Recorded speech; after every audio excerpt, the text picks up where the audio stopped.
So we had discussed in our previous lectures the gallbladders, bladder, and the bile ducts.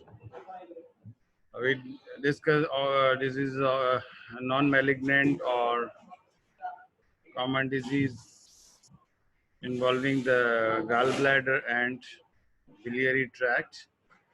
Among that, we discussed earlier the gallbladder, stones, and related disease, and then biliary tract, benign disease of the biliary tract and biliary injury, congenital problems involving the biliary tract. Now, and the benign causes of the stricture of the bile duct. Now, today we will discuss the tumors of the gallbladder and bile duct. Benign tumors of the bile duct are very uncommon and found incidentally. For symptomatic patients, duration of the symptom vary from few days to months, and the symptoms mimic the cholecystitis, cholelithiasis, cholangiocarcinoma, and the pancreatic cancers. In previous lectures, we discussed the signs, symptoms of cholecystitis, cholelithiasis, acute and chronic cholecystitis, and we also discussed the cholelithiasis, which is stones in the biliary tracts. And these patients, how they present and how they are diagnosed, we all discussed, and the treatment we all discussed. Usually, these patients present with the obstructive jaundice, with the jaundice, which is having, if you take a biochemical analysis of patients' jaundice, it show the obstructive pattern. The cholangiocarcinoma and the pancreatic cancers and like presentation may occur in benign tumors of bile duct. These are classified as papilloma and adenoma, multiple biliary papillomatosis, granular cell, myoblastoma, neural tumor, leiomyoma, and endocrine tumor. Papilloma and adenoma are the more common entity, and multiple biliary papillomatus in the second top of the benign biliary tract disorders, and the other are extremely very rare conditions. So papilloma and adenoma, most common benign neoplasm arise from the glandular epithelium, can arise throughout biliary tract, but more frequent at periampullary region.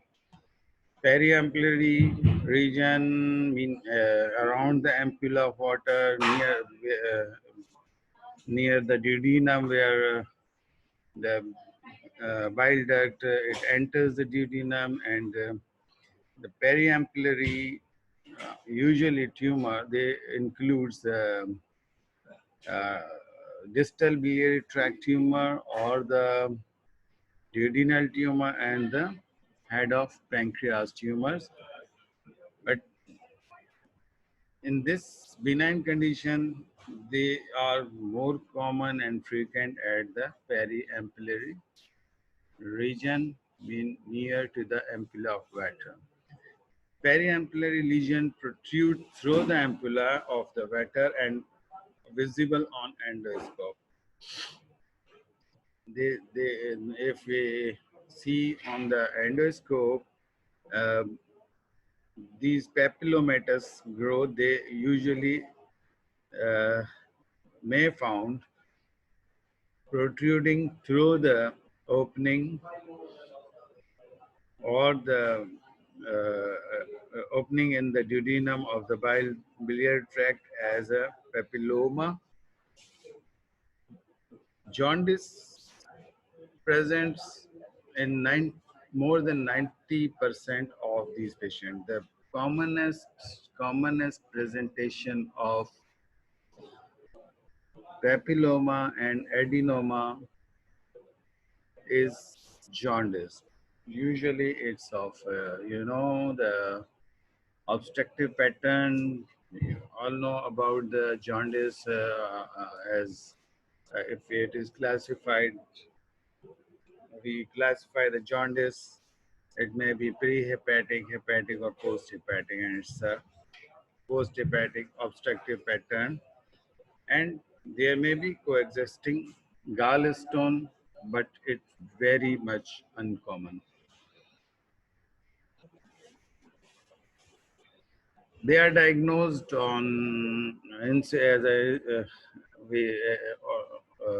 on endoscopy and the ERCP or MRCP.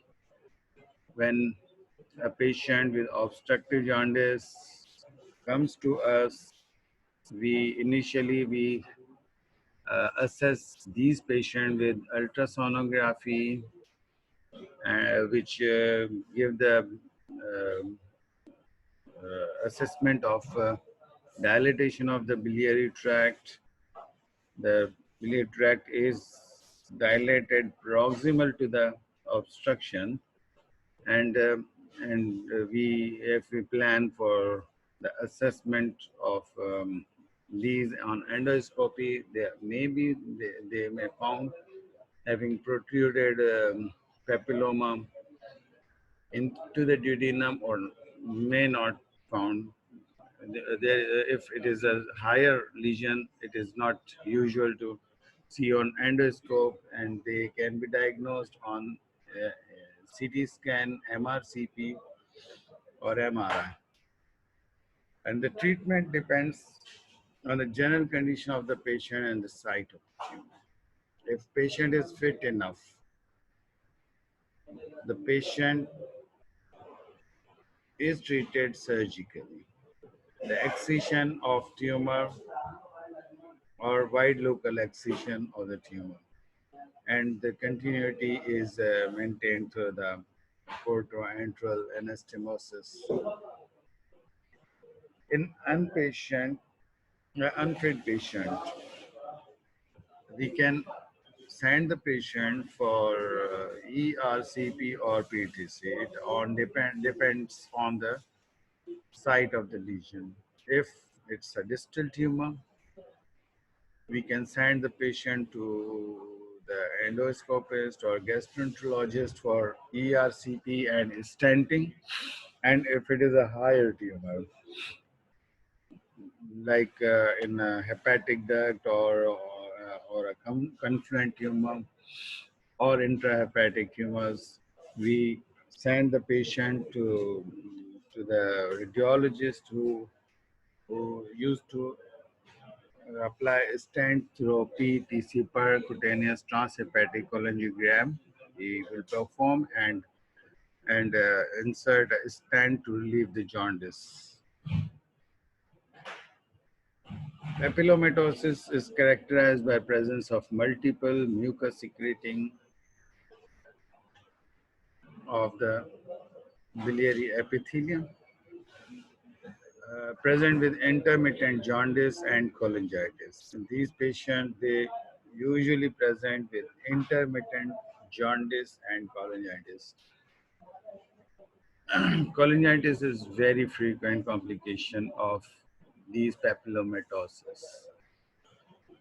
Intermittent jaundice is perhaps due to these papillomatosis. They usually obstruct the biliary tract and causes obstructive jaundice, and they sometimes they shed off and pass out, and the obstruction is relieved, and patient get relieved from the jaundice, and as it regrows, it again cause the jaundice. So it is known as intermittent, having the jaundice, then relieved, then jaundice, and the high potential of malignancy in these patients is very common. So that is, if papillomatosis we found, we suspect it, we consider it as a pre-malignant condition, and they should be treated by the resection of the biliary tract, or the if intrahepatic or biliary tract involving one side of the biliary tract, we can do the hepatic resection, lobectomy, segmentectomy, or if it is involving uh, significantly into the liver intrahepatic biliary channels, in some selected patients, we can opt the transplantation, hepatic transplantation.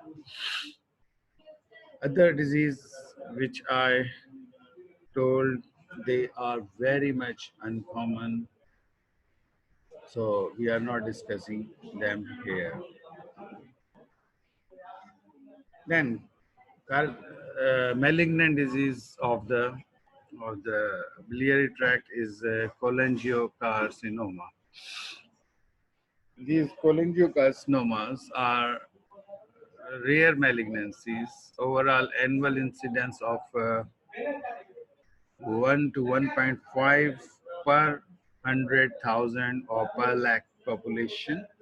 Peak incidence in a decade, male to female ratio is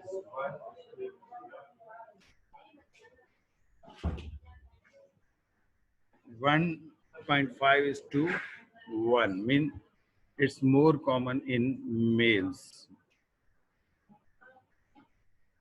and it is in the 8th decade, mean in 80s or after 70 years, these patients are usually having the age of 70 plus in or 80 plus. Okay. Hilar cholangiocarcinoma or Gallatin tumor, mean the tumor involving the hilum or the confluence of right and left hepatic duct. Confluence of right and left hepatic duct, where these right and left, they form the common hepatic duct, and then the common bile duct and cystic duct, the place where the right and left hepatic duct join. If tumor is there, is the site of tumor is the confluence, is known as hilar cholangiocarcinoma, or very much commonly named Gallatin tumor. It is most common among the cholangiocarcinoma. It's of 60%. Distal bile duct tract, bile duct cholangiocarcinoma or bile duct tumors is 20 to 30% incidence, and intrahepatic involvement is 10 to 20%. So these are the incidents. So commonest is the hilar cholangiocarcinoma or Gallatin. Risk factors of cholangiocarcinoma are chronic inflammatory conditions like primary sclerosing cholangitis, oriental cholangiohepatitis, hepatitis C infection is also a risk factor for for the development of cholangiocarcinoma, which is very much common in our community. Hepatitis C infection, primary sclerosing cholangitis with concomitant GI inflammatory disease is having highest risk of cholangiocarcinoma. And the chronic inflammation, they are supposed to cause the chronic irritation and and mutation of DNA, which causes release of carcinogens and free radicals and proliferation of the tissue, and they develop the biliary tract tumors. Parasitic infestation, Opistrochis viverini or Chloranthes sinensis um, are supposed to cause the biliary tract malignancy, and these are more common in Thailand and in Southeast Asia. The flu infection, they are more uh, causative infective agent of cholangiocarcinoma. Congenital disease, as we earlier discussed, that colidocal cyst, especially the Caroli disease, are supposed to have highest malignant potential. Some chemical agent, thorium dioxide, thoristate, vinyl chloride, and dioxin or asbestos, they are supposed to be causative agent of cholangiocarcinoma. Post-surgical biliary enteric anastomosis mean if there is a biliary enteric or polydoco or hepatico or portoenteral anastomosis with jejunum, they are having the potential of developing the cholangiocarcinoma. Among these, the PSC or primary sclerosing cholangitis is the highest incidence and the development of cancer earlier in the life. These patients, as I told earlier in the incidence, that these patients are having 80 peak incidence in 8 decades. But if patient is having primary sclerosing cholangitis, they present earlier in like in 30s and 30s or 50s of their age. If we classify these cholangiocarcinoma, they are classified as having type 1, 2, 3, and up to 4. One involving the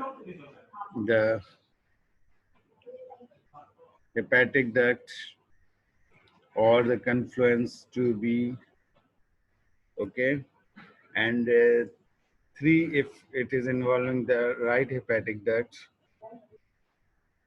3A, and if it is involving the left hepatic duct along with the common hepatic, it's classified as 3D. And if the cholangiocarcinoma involving the right, left, and common hepatic duct is classified in type 4, and if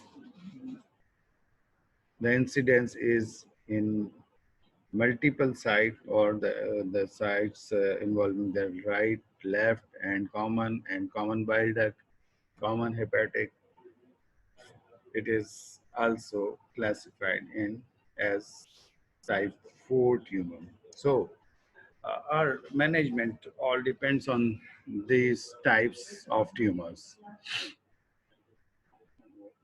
Like Bismuth correlative classification, it guides us to manage the patient according to the involved site of the tumor or cholangiocarcinoma.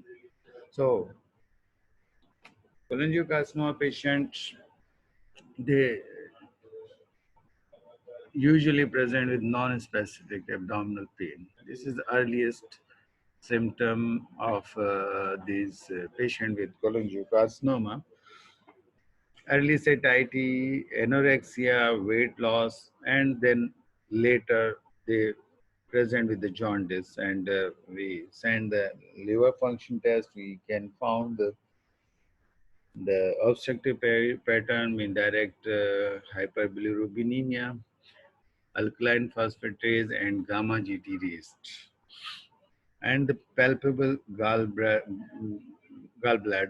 is a Purviser's sign, which we discussed in our previous lecture that Purviser sees if in a jaundice patient, if the palpable gallbladder is there, it is usually not due to the gallstone. It may be due to other disease, maybe the head of pancreas tumor or the distal cholangiocarcinoma. This palpable gallbladder, they present in distal cholangiocarcinoma. If there is obstruction over here at the outflow of the cystic duct, the gallbladder become distended and palpable.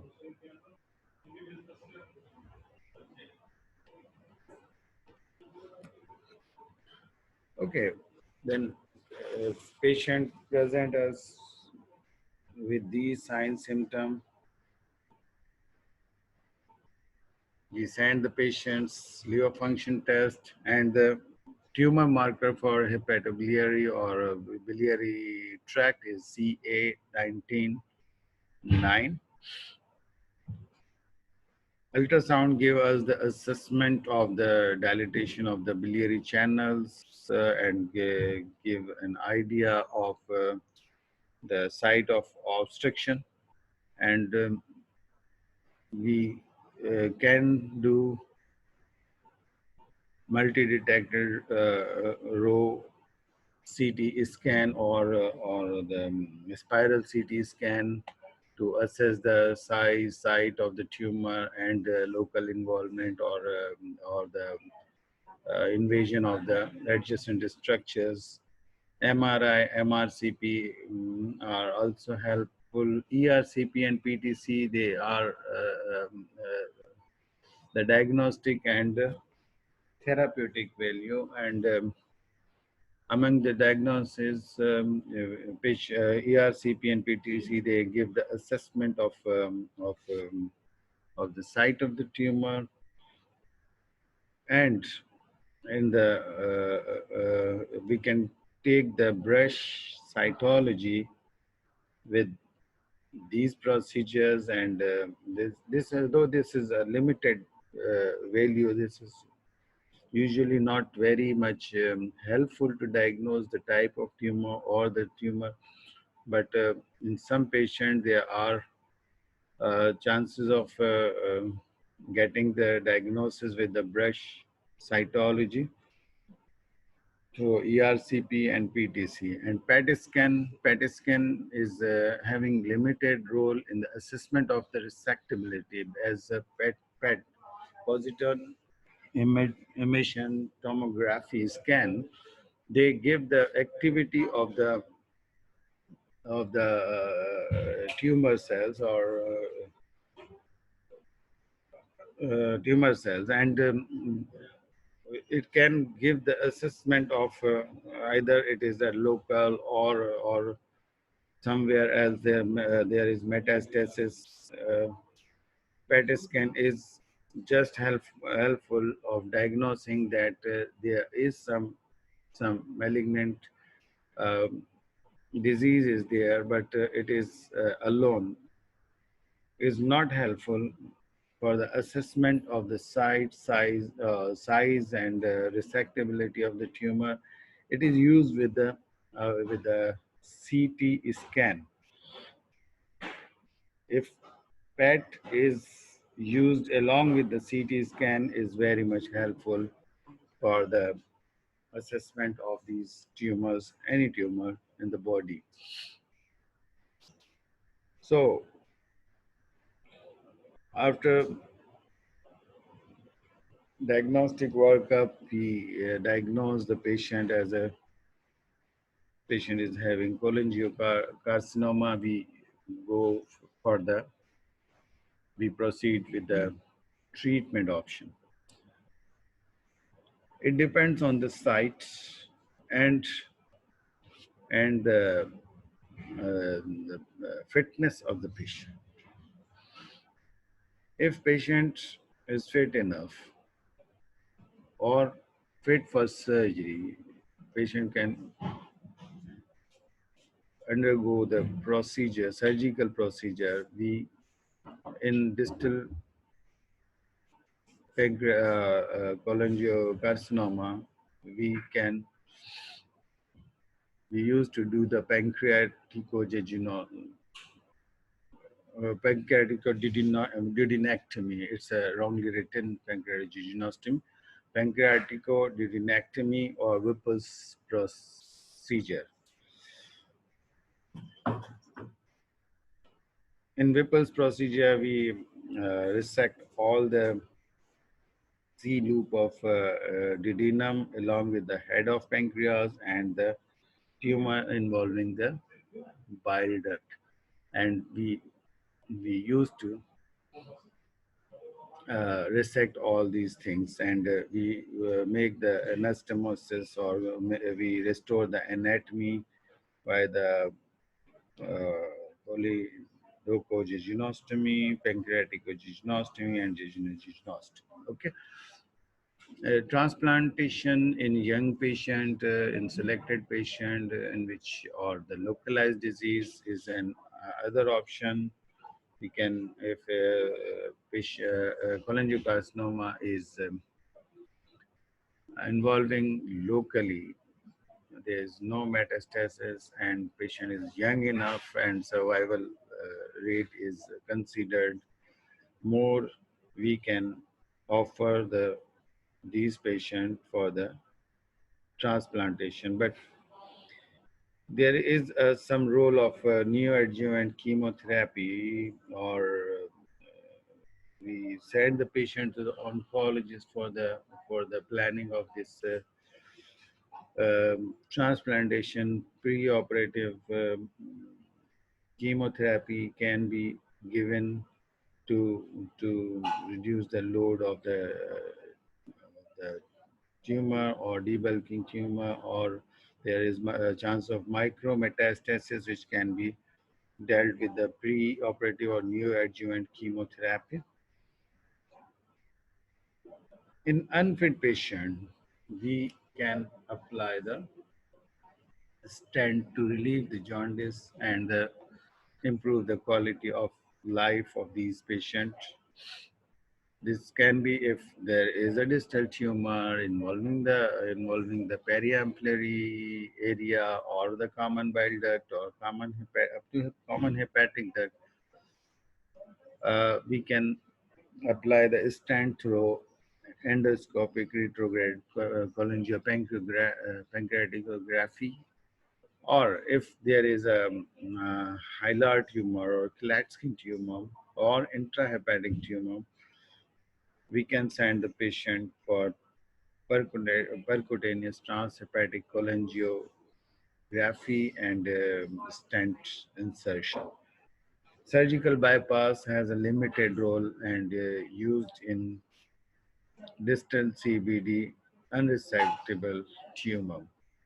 In surgical bypass, we can bypass the tumor site via Cystogeginostomy if there is a distal tumor, periampullary tumor.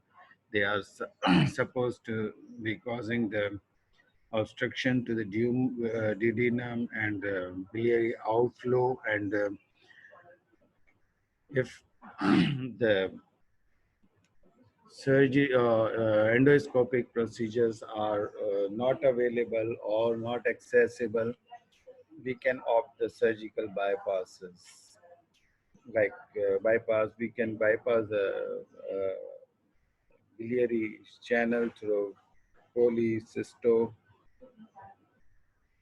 Jejunostomy mean gallbladder is open in the jejunum, and gastrojejunostomy to bypass the duodenum into the jejunum. We can open the stomach in the jejunum, so it is bypassed.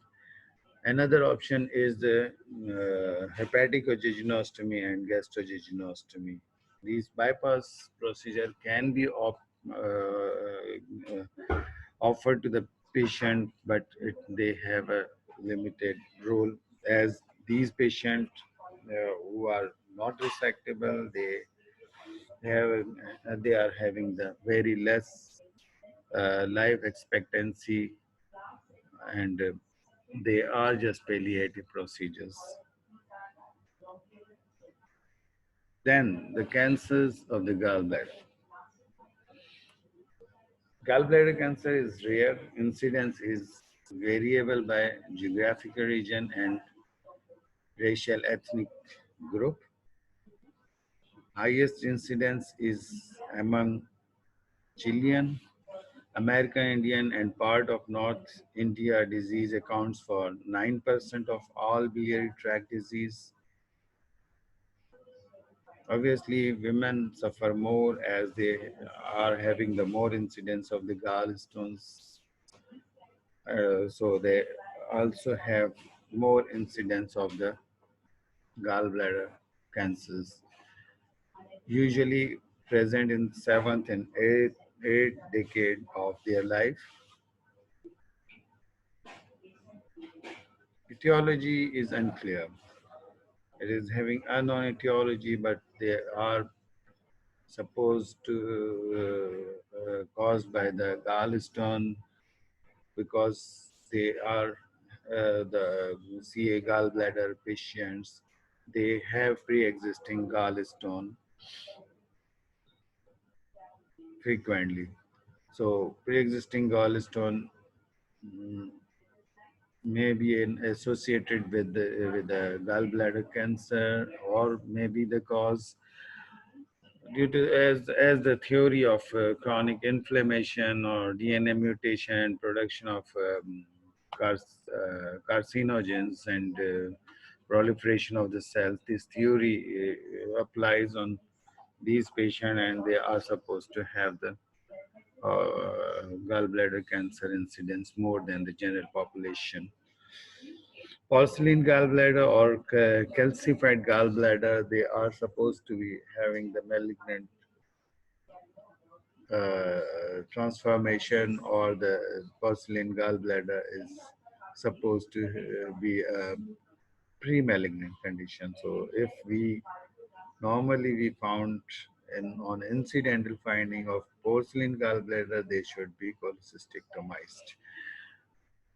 Chronic infections such as typhoid carriers, they are supposed to have the carcinoma of gallbladder. And gallbladder polyp is more frequent uh, among the gallstone patient. About 5 to 10% of these generally population, they assessed by the ultrasound, they have polyps, and if larger the polyp, more the chances of gallbladder cancers, and they should be treated earlier. Usually the Gallbladder cancers may be adenocarcinoma or squamous carcinoma. Most frequent is adenocarcinoma. Stages of the gallbladder cancer.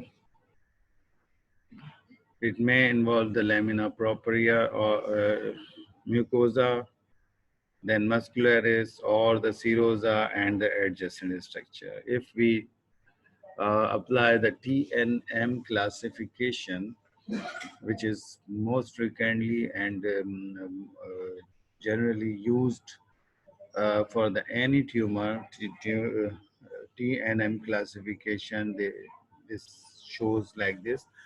T1A, if it is involving the lamina propria, T1B in the muscularis, T2 perimuscular connective tissue, T3 invading the liver or other organ, T4 invading main portal vein, hepatic artery, or two extrahepatic structures. Nodes, lymph nodes, if we assess nodes around the cystic duct, which is known as node of Lont, if it is involved, or CBD, hepatic artery, or portal vein. The nodes along these, the structure, if they are found, it is uh, labeled as N1. Aortic, caval, supramesenteric artery, and celiac nodes. If they are involved, it is N2 disease. And distal metastasis is M1. So, if we suspect this carcinoma of the gallbladder, we have to assess these patients with some investigation and stage pre-operatively or stage the disease for the next planning. The clinical features, if these patients may be asymptomatic and they may found having some tumor on ultrasound abdomen in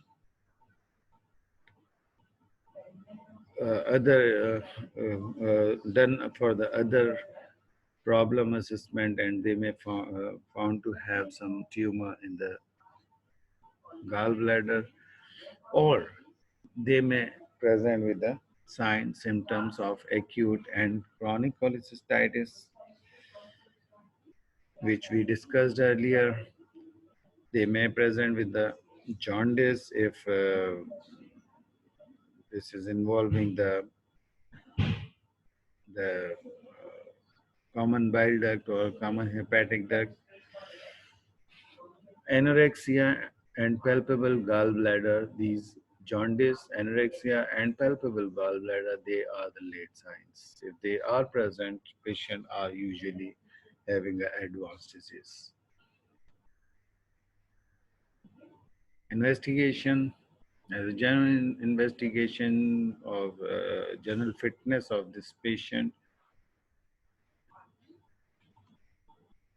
CBC, liver function test, and C-reactive protein, they are of importance, and the tumor, if we are suspecting on our clinical assessment, the carcinoma of the gallbladder, we can send the CA19-9 as a tumor marker.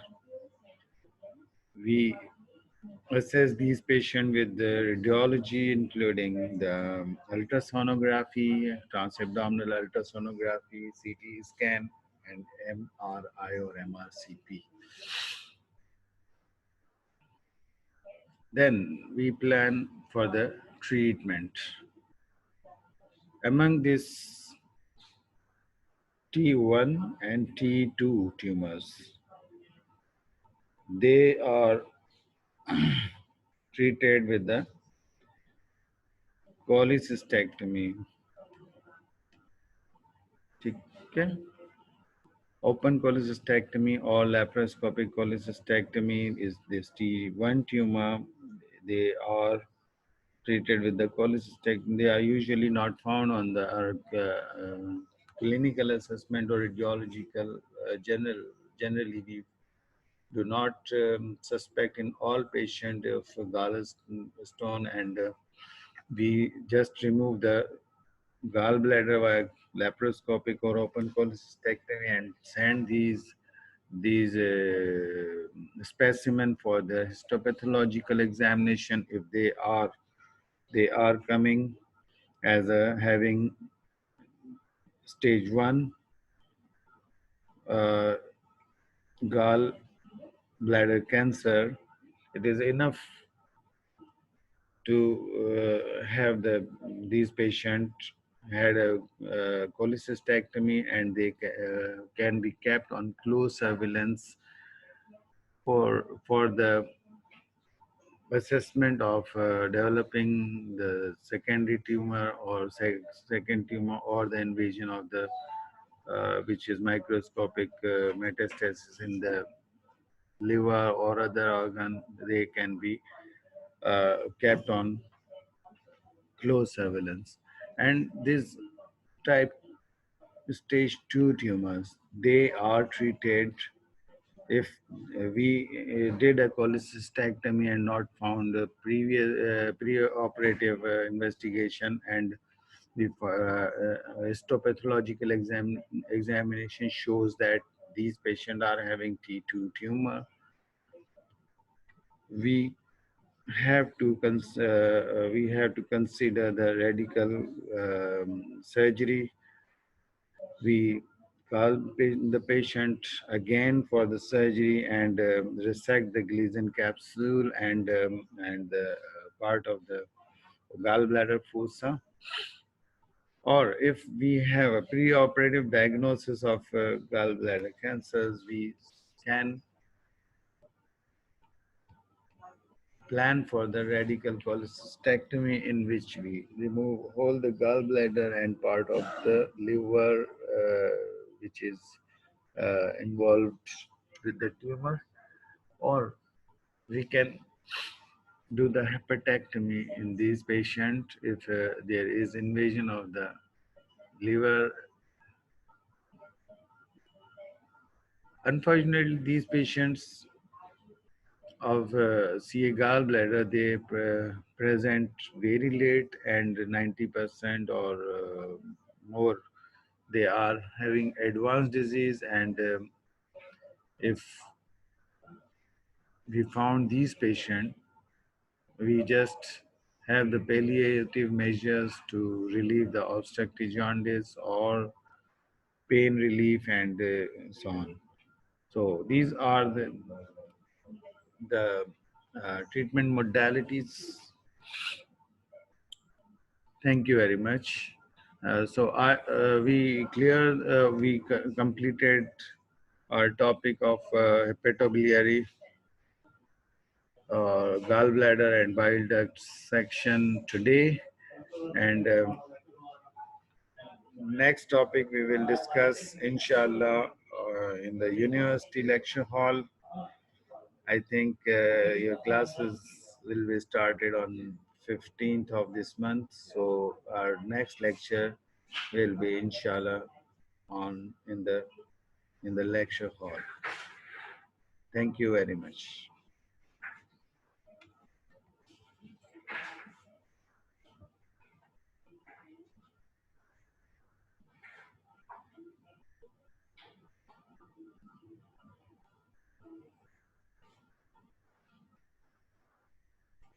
If you have some question, you can send your question in chat.